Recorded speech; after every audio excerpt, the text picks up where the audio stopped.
Support for Radio Friends comes from LAINIE Financial, where they work to ensure a lifetime of financial security for people from all walks of life, from investment services to retirement plans.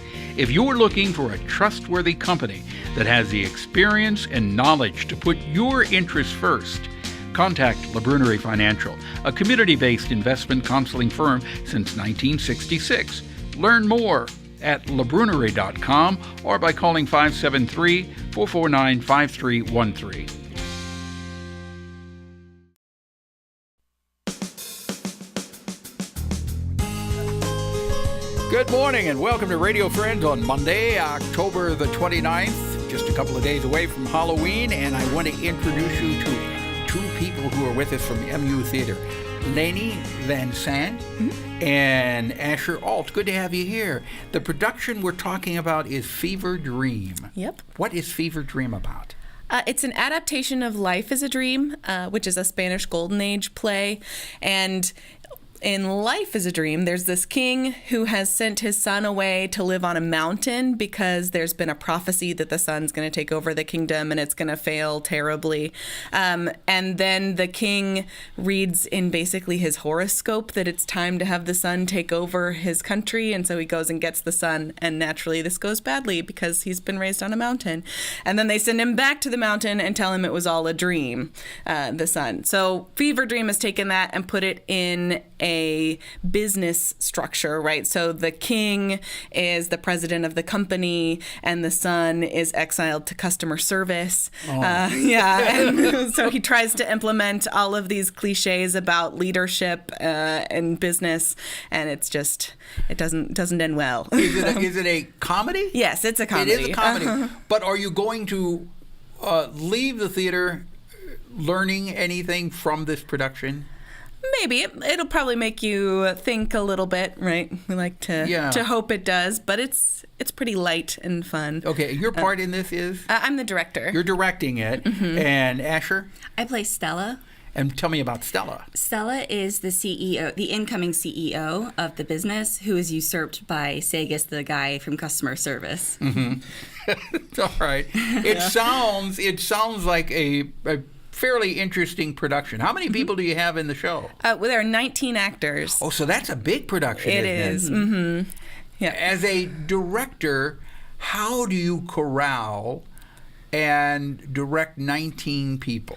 It's a lot of sort of depending on their creative impulses and encouraging people to do what they do well. So we've got one guy named Dante who's a wrestler, and he at one point turns into an ant. He's an accountant, and so then Sagas comes in, he's like, "Account ants, you're all my account ants." So he's doing all of these fun wrestling things. There's the scene going on in the front, and then Dante's just rolling by in the background. It sounds like a really nice production to see. Yeah, it should be a lot of fun. It's opening when? Halloween. It's opening on Halloween, but it doesn't have a Halloween theme to it.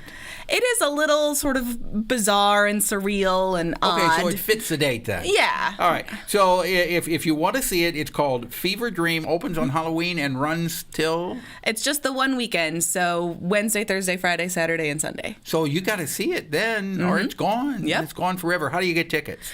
You can go to theater.missouri.edu and click all the buttons to get through to our box office. They're also open in right just outside the Rhynsburger Theatre. Okay. Monday through Friday. I think it's 2 to 5. 2 to 5. Yeah. All right. But the best thing to do, thank you very much, ladies, is go to theater.missouri.edu. You can get your tickets there and all the information that you need. Now I'd like to introduce you to Dr. Hemant Godara, who is with us from University Healthcare. And actually, you're fairly new to Columbia. You've been here about 3 months, right? Correct. Welcome to our community. Thank you.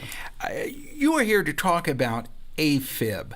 How many people are affected by AFib? About 5 to 6 million people currently, and the projection is by 2050 we will have about 12 million people. Why so many more? Because of obesity, because of our diet, more fibrosis in the atrium. Most factors that we look for are either hypertension, which is uncontrolled, diabetes, heart failure, anything that will change the structure of the heart and put more fibrosis in there. That's the current theory that causes more AFib. So what is AFib? Atrial fibrillation is, by definition, 30 seconds or more of irregular heart rhythm, either documented on an EKG or on some sort of electronic monitor. Can a person tell if they're going into AFib? Not all the time. We have had people who have been in AFib for years and have no clue. They don't know? No. Some people can feel every beat. Some people have no idea. They come in with either heart failure or some other sequela, and they're found as an accident. Most often we can see during pre-op, if they're coming in for some orthopedic surgery or some other surgery, and an EKG is done as pre-op, then they can see that they're in AFib, but they have no idea. So what do you do for it?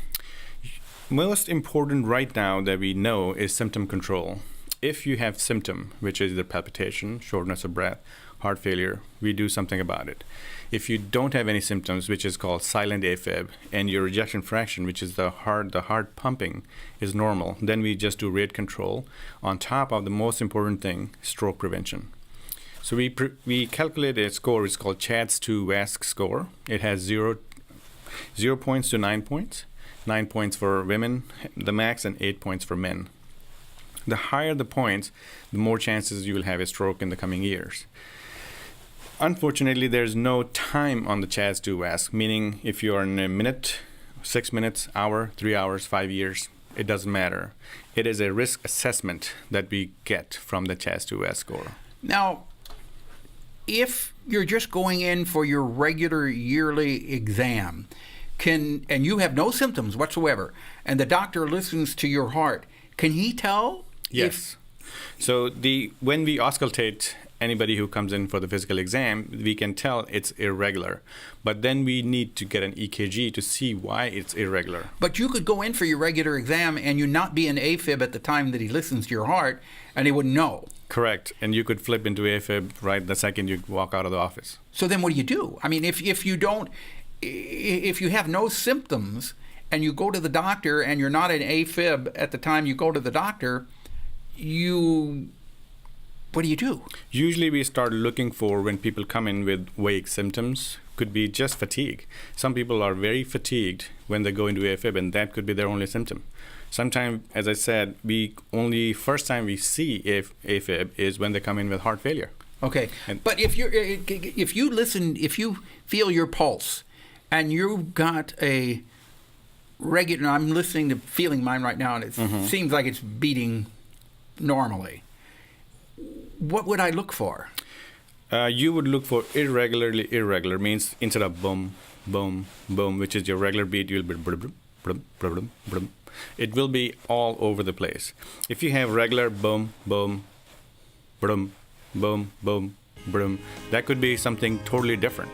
But that doesn't mean it's serious. Correct. So these are totally different irregular rhythms, totally different consequences. It really is an in-depth thing, Doctor. Thank you so much for coming by. Thank you. If people want more information, they can call University Healthcare or check it out online, right? Correct. All right. Dr. Hemant Godara, I appreciate you taking your time to visit with us today. Thank you for inviting me. From MU Healthcare. We'll see you tomorrow. Drop me an email, pepperp, missouri.edu. Bye-bye.